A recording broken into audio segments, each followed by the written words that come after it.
Alright, what is up, you guys? I am here with part 2 of the WrestleMania ranking from worst to best. So, we are on number 24. That's what we're going to be starting out with. And these are the WrestleManias that you could consider average, and we have some good ones on here too. So, nothing bad, nothing awful. Thankfully, we're past all of that.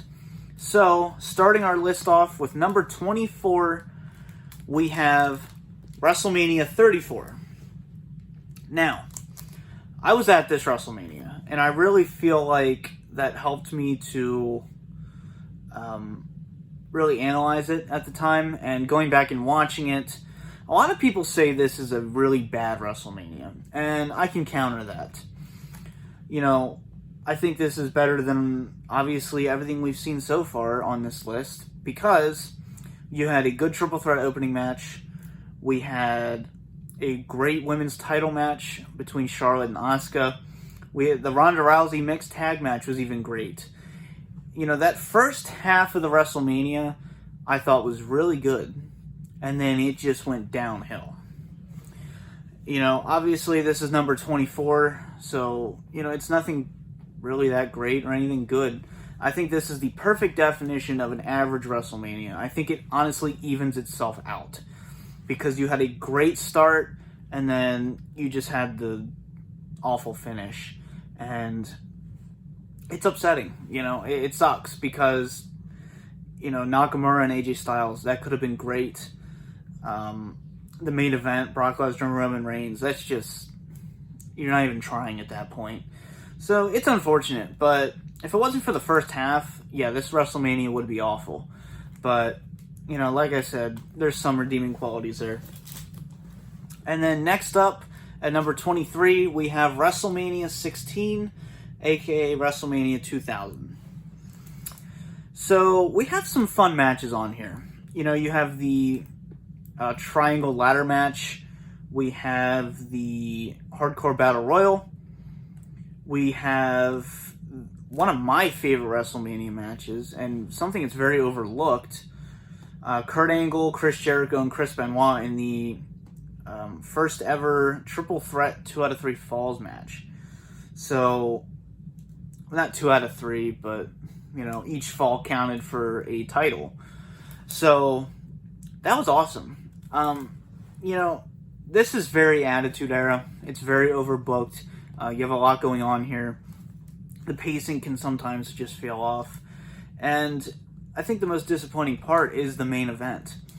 You know, we had Triple H, Big Show, The Rock, and Mick Foley. And this was the Fatal 4-Way, you know, involving the McMahon family. You know, this main event just fell flat. And that's unfortunate, because, you know, this isn't a bad WrestleMania. You know, you have a lot of fun stuff in there. You have a lot of filler stuff in there. But I think if the main event would have been better, and, you know, just overall better booked, you know, the main event just didn't feel strong. And that sucks, because this could have been, you know, a great WrestleMania, and unfortunately it's not. It's one that I love, but like I said, this is unbiased, so, you know. Next up, we have a WrestleMania that I'm not a fan of, but, you know, it's not a bad pay-per-view. We have WrestleMania 35. You have some stuff that's on, some good stuff on here. You know, you have Kofi versus Daniel Bryan, obviously match of the night. Batista and Triple H wasn't bad. And, you know, you have Seth Rollins beating Brock Lesnar in what I thought was a very disappointing Universal title match. And you have a lot of filler, like Rey Mysterio and Samoa Joe, Bobby Lashley, Finn Balor. You know, there's a lot of filler, like I said. And the main event, to me, fell extremely flat. Your first ever women's main event at WrestleMania. Charlotte, Becky Lynch, and Ronda Rousey. It's an average match. It's really not that great. And the ending was botched really bad. So, you know, like I said, this is another example of one of those WrestleManias that's very average. You know, you have your high points, and then you have your low points. So, yeah. Next up, we have WrestleMania 7. You know, this WrestleMania is known for two things. Ultimate Warrior versus Macho King Randy Savage, and the retirement match, which to me is Ultimate Warrior's best match. And then we have Sergeant Slaughter and Hulk Hogan. WrestleMania 6, I think it's unfortunate because you have that passing of the torch, and here we are, we have Hulk Hogan back on top. And, I don't dislike Hulk Hogan. I really don't. It just feels like we kind of, reverted back to our old ways a little bit here. This was supposed to be in the Los Angeles Coliseum. Tickets weren't selling. That's the only reason. They say security concerns and all that. No, tickets weren't selling what they wanted it to be. So, they moved it to the small arena. And it honestly just feels like another pay-per-view.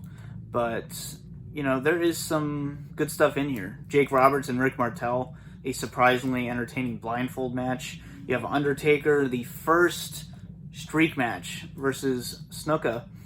So, another kind of average WrestleMania. And, Ultimate Warrior and Macho Man, they had a great match on that night.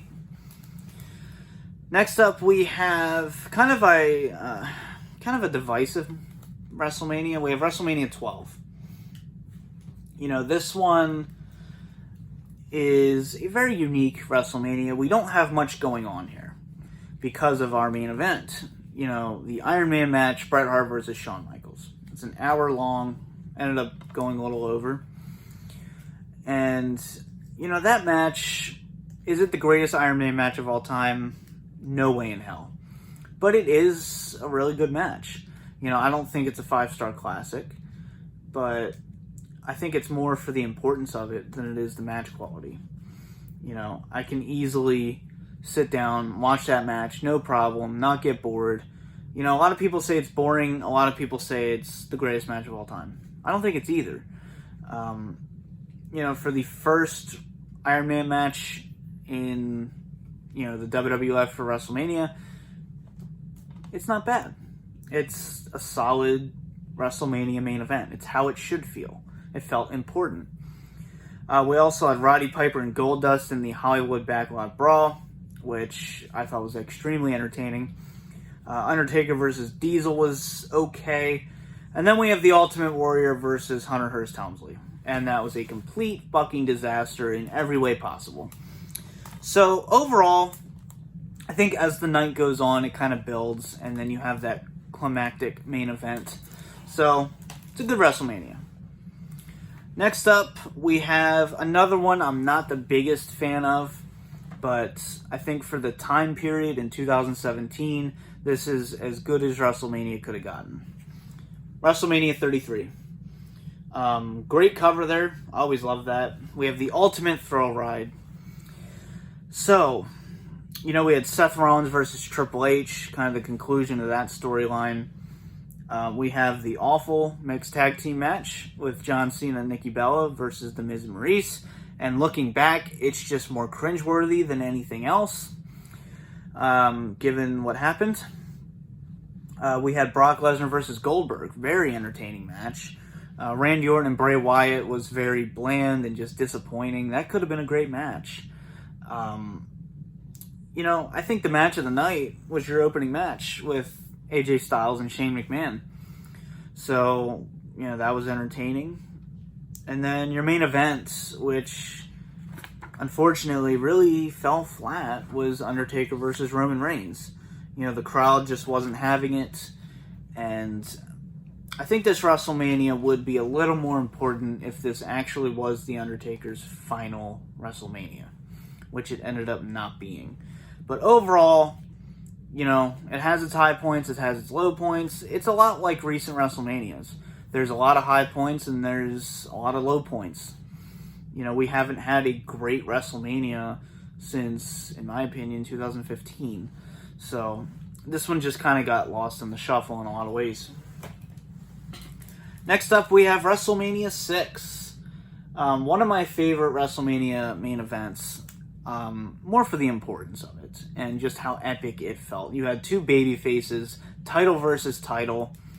This didn't happen back then. This was at the time with heel and face.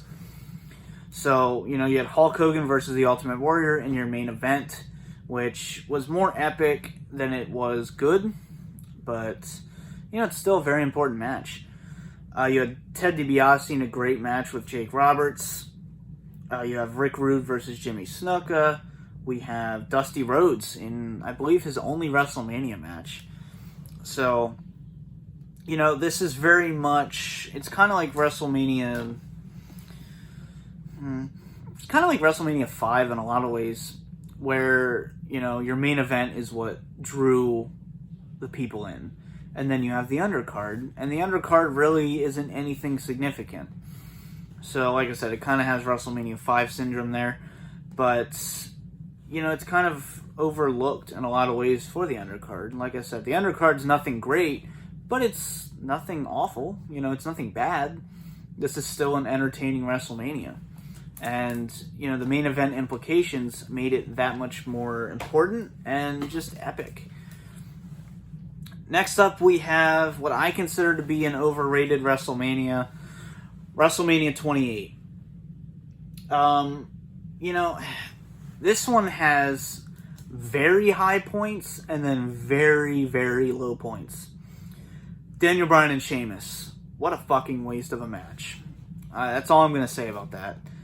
CM Punk and Chris Jericho. Very much a high point.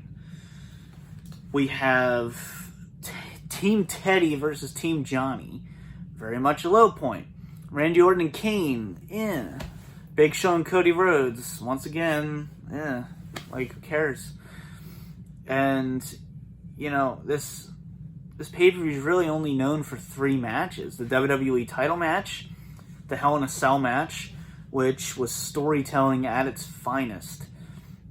The end of an era Hell in a Cell match, it's not the greatest Hell in a Cell match of all time. Sorry, it's not. But it has some of the best storytelling you can possibly find in modern day wrestling. I was at the edge of my seat watching it, and everyone else was. Everyone remembers watching this match for the first time.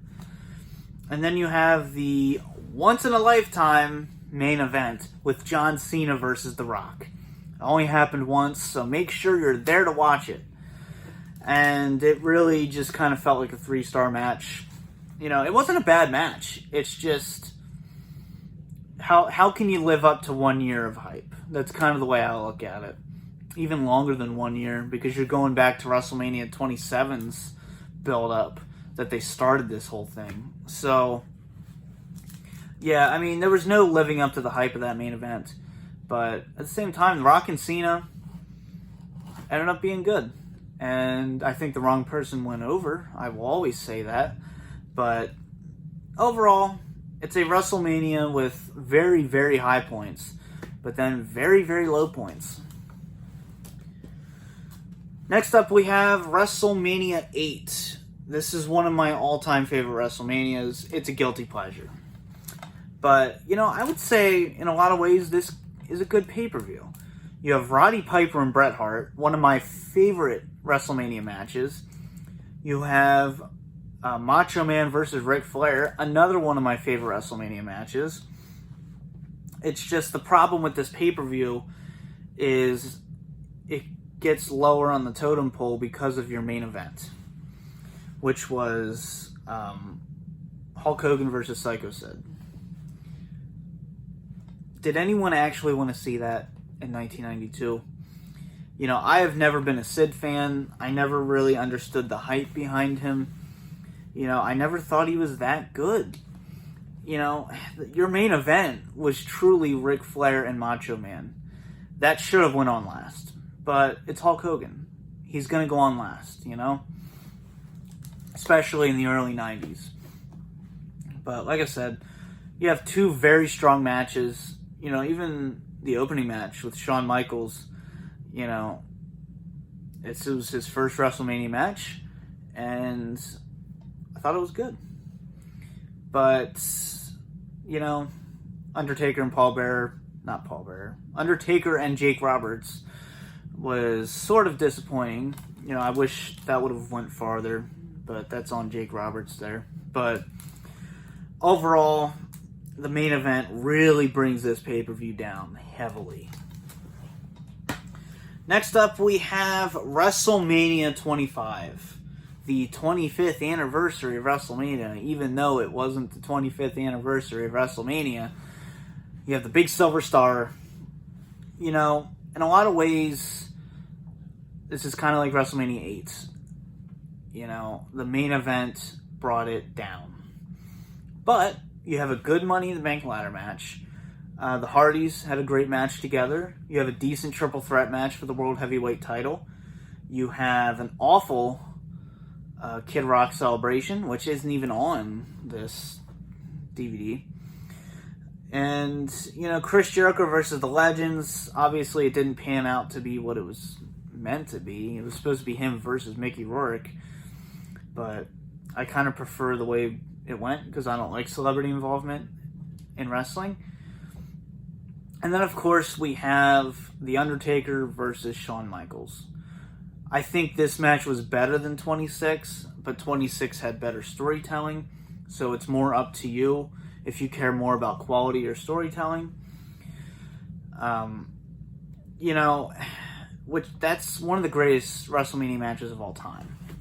And if someone were to say it is the greatest, I'm not going to argue it, but phenomenal match. And then your main event, which was Randy Orton versus Triple H, that had a great build-up. Phenomenal build-up. They're beating the fuck out of each other. Triple H is breaking into his house. You have people getting punted. You know, he kisses Stephanie McMahon while Triple H is handcuffed to the ropes. And then we just have a one-on-one match at WrestleMania. This should have been no DQ, no holds barred, fucking Hell in a Cell for all I care. At this point, you built up to something huge, and it just didn't deliver. And that sucks. That's unfortunate. Because that could have been an all-out brawl.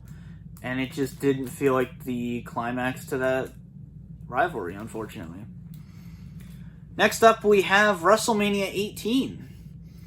You know, maybe I'm putting this a little higher than it should be, but I think this WrestleMania has some good qualities to it. You know, we have Edge versus Booker T. We have Ric Flair versus The Undertaker, which to me is the most underrated streak match. I love that match. Great build-up to it, too. You have a fun 4-team elimination match for the tag team titles. William Regal and Rob Van Dam in the opener was decent. The hardcore title storyline throughout this WrestleMania was fun. But, obviously, Stone Cold and Scott Hall, nobody wanted that. That was a mistake.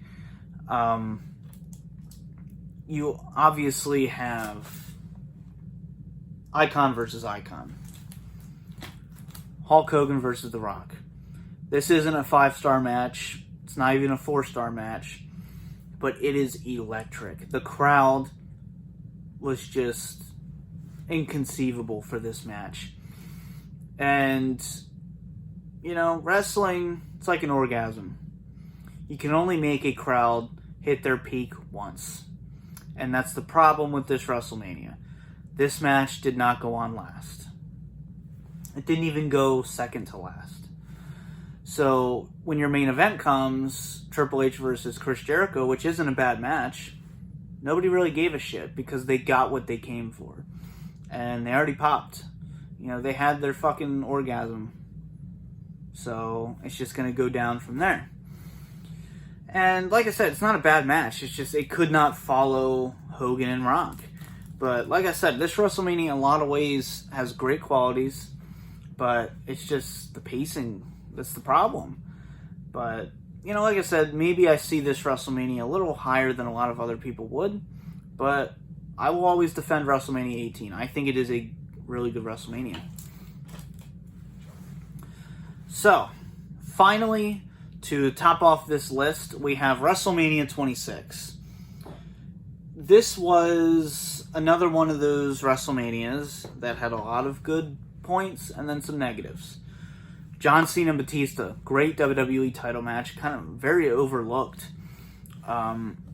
We had Bret Hart versus Mr. McMahon, which was awful in every regard. Not even the storytelling, honestly. This was just a huge miss on their part. Embarrassing. And then we had a lot of what felt like filler matches. Rey Mysterio and CM Punk, Triple H and Sheamus, the Legacy Triple Threat match. The opener wasn't all that great, the Unified Tag Team Championship. But like I said, you have some good matches in there, though. Chris Jericho and Edge was really good. And then, your main event is what really made this pay-per-view legendary.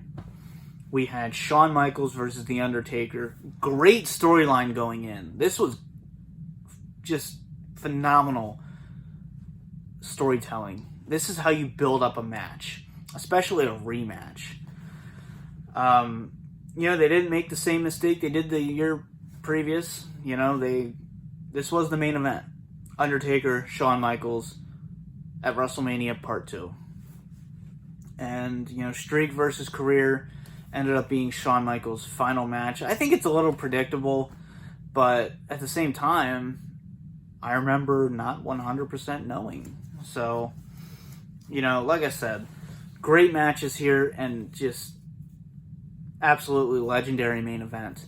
I think WrestleMania 25's match was better, but this one had better storytelling. So, you could almost say they're tied in a lot of ways. But that'll do it for the average to good WrestleManias. Next up, for Part 3, we have, of course, the final WrestleManias here. We get to the really good to great to amazing WrestleManias. So I hope you enjoyed this list. And, let me know your ranking down below and your thoughts here. For now, this has been the DVD Freak. Peace out.